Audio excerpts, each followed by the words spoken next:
Hey guys, welcome on to another video, and on today's video, I will be interviewing the one and only OneHandMedic.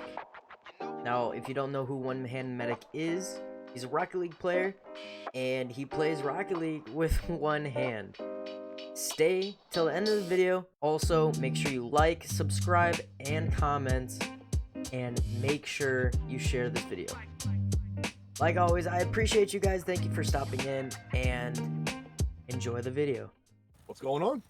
Nothing much, nothing much. Thank you for participating in this video, by the way. I greatly appreciate it. I'm super excited to actually listen to your story and all that.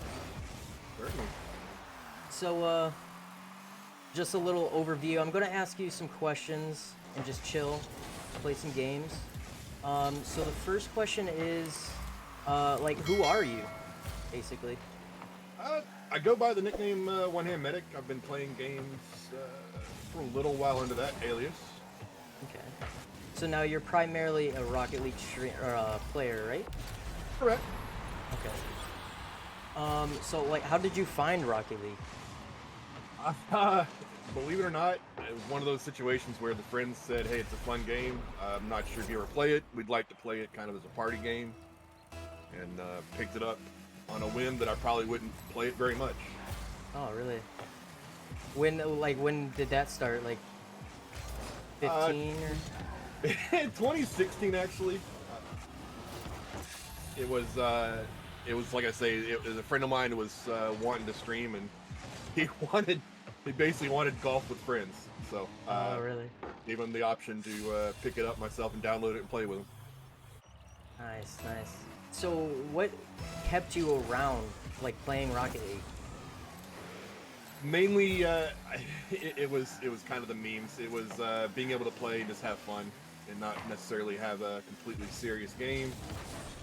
And I got into streaming it as people didn't believe that I could play it one-handed. And then it became a situation where I kind of stuck around because the community itself kind of kept me in there. Really? The community kept you in here? Yeah. What are your thoughts about the community now? I would say, yeah, I mean, it's the same situation. I've kept in it because it's given me something to do. Especially when you're like me, you're kind of stuck. I'm medically retired now. I've got nothing better to do than just sit at home and play games all day. So it's a situation where it gives me something to do and people to play with. So now, you said you just play Rocket League for the enjoyment and for entertainment purposes. Do you watch competitive Rocket League at all? I've actually started playing competitive since around 2017. I began competitive. I play with a couple of leagues, both obviously minor league, esports, that kind of stuff. So kind of been playing on that level, I guess, for 3.5, 4 years. Really? That's quite a while, actually. Yeah. It's not that bad. I just messed up that kickoff really bad. My bad. Oh, they just did that to me, so that's all right. So you yourself play, but do you have a favorite professional team or anything like that? Get a fanboy. Back in I guess it'd been 2018, 2017 when I started streaming and I was playing pretty regular. I came into running into Squishy, actually. So oh, really? At the time I was a Cloud9, I guess, fanboy. I'm a little talking with you. Cloud9 kind of guy, and then when they broke up, it became kind of an NRG thing just simply for him. Yeah. But yeah. So now, you mentioned your name is OneHandMedic. Why do people call you OneHandMedic? So my background, in real life, I was a Swat medic, so I worked in law enforcement along the lines of, I guess you'd consider myself kind of a door knocker. I did that for quite a few years till I lost my left hand. Losing my left hand kind of coincided with, okay, well now I've got one hand and I used to be a medic, so OneHandMedic. Nice. So now you were just SWAT medic. Were you in the military at all, or? No, that's a long story too. I began teaching classes when I could no longer perform my duties, picking up a few hours here and there with local here in North Carolina, and right next to Bragg. So I'm able to really? teach classes there at Bragg, and anyone who prior to, let's see, 2009, I lost my hand. So 2010, 2012, anyone who went through and took courses before they actually deployed, a lot of those courses, combat life saving, etc., all came through a course with me. So. Yeah. Awesome. So I was in the military.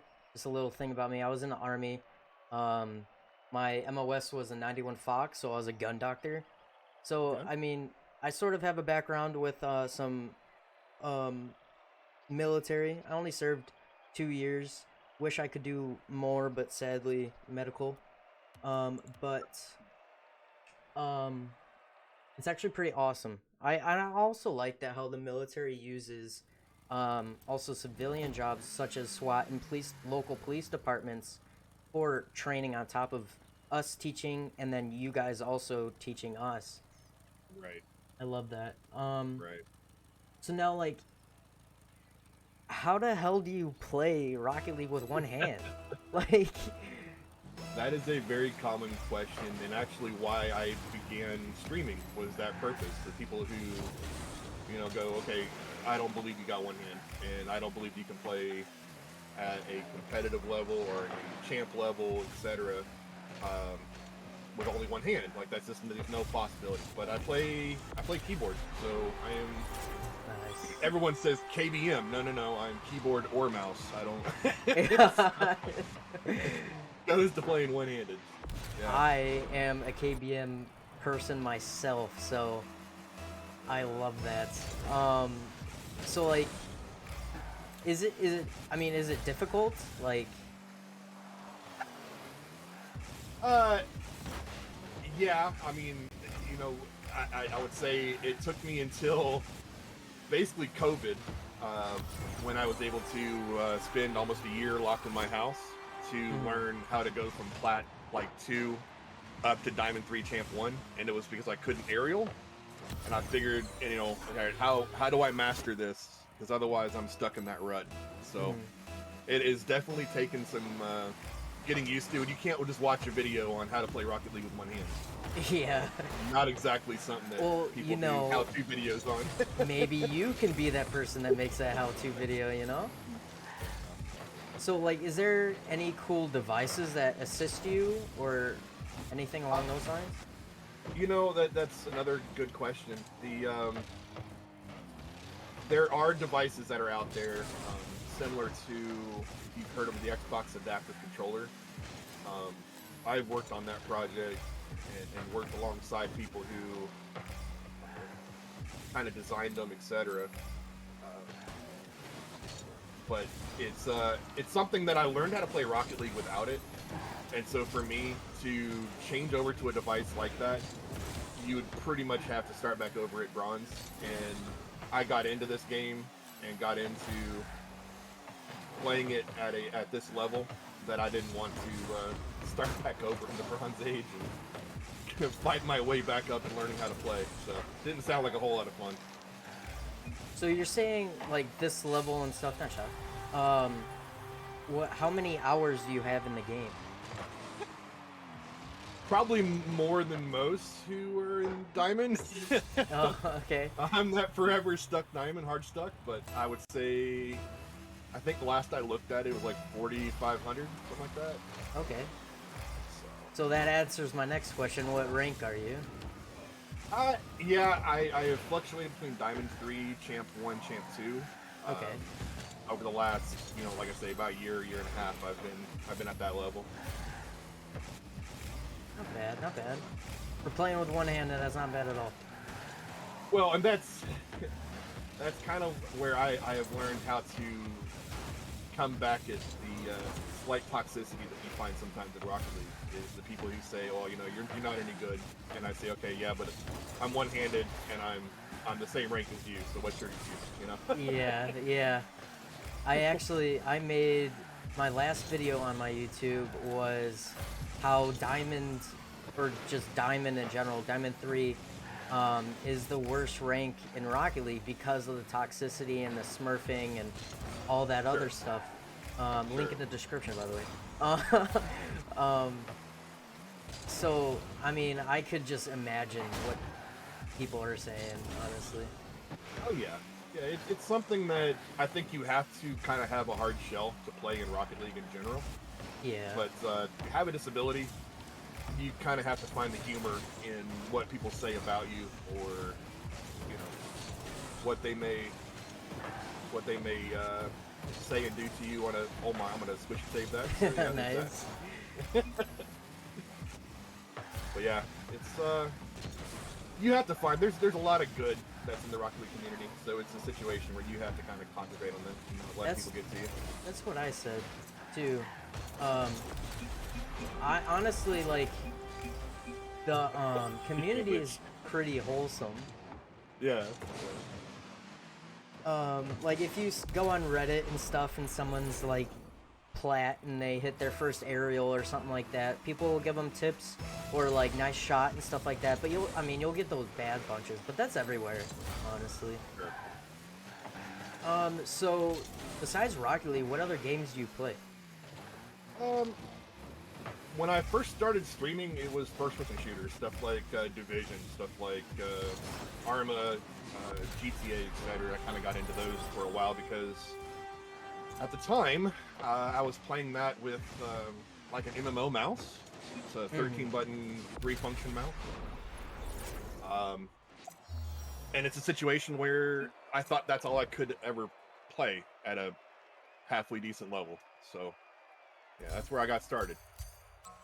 You were talking about your Twitch. Do you have any other socials that you would like to promote or anything like that? For my primary right now, I'm so intermittent with my condition. It's a situation where I'm being paralyzed with one arm. It's a situation where I deal with pain, I deal with etc. for sitting for a long period. So I don't stream regular, but I tell people all the time, if you want to follow and find out when I'm going to, it's official OHMG on Twitter, and I usually post there, like most people tell you, before I ever go live, or if I have plans on trying to go live. Nice. So do you have like a certain schedule for live streams or anything like that, or do you just like, hey, I want to live stream? I have tried, and I know for me to continue going up that road, I'm gonna have to get to a regular schedule. I would say right now I try to do once or twice a week, but it's kind of hit and miss here lately.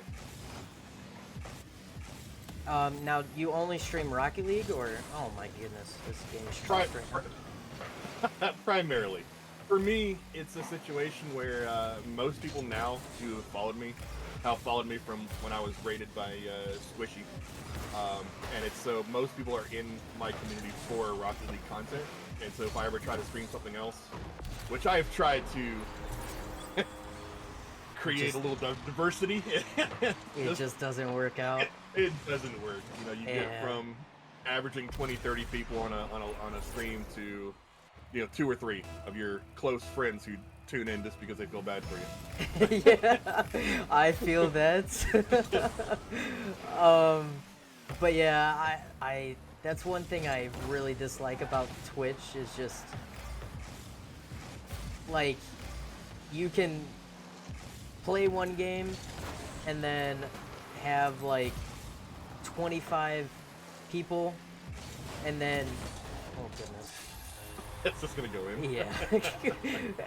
25 people, and I was lagging so bad right here too.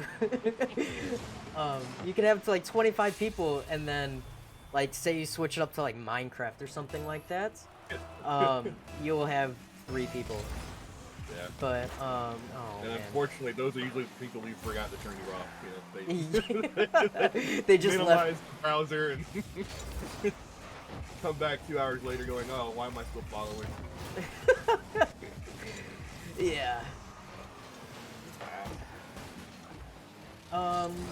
So now, is there anything that you would like to say to people with disabilities, like younger generation or even older generation, that find it difficult to play video games or even day-to-day activities and are getting a little discouraged about it? For me, that's a situation where you can't just give up on something. It becomes hard. It's not necessarily learning how to play, it's learning a different way to play that people have to do. And yeah, that takes some time. And you have to find what works for you. People are going to tell you to try this, to try that. And a lot of people will give you unsolicited advice from a standpoint of having two hands. And, well, this works for me on my controller. Or try this, control scheme. Don't get caught up with it. You have to sometimes learn how to just do it on your own.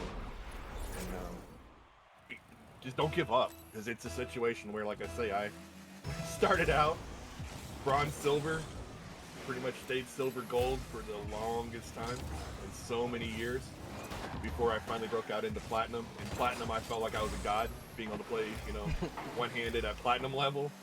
And now I jokingly say that had that guy met this guy, he would have felt like he was out of the league. So it just took time. Nice. Well, I greatly appreciate you once again coming and me able to listen to your story and get to know you a little better. Maybe we can collab on some other videos, or if you ever want to do like some dual streams or something, let me know. If you guys ever want to check out OneHandMedic, all his links will be in the description down below. Please go check him out. I mean, just by this interview right now, this is our first time meeting, correct? Yes, sir. Yeah, and I mean, he's a great guy, so go check him out. And thank you so much. Thank you. Appreciate it.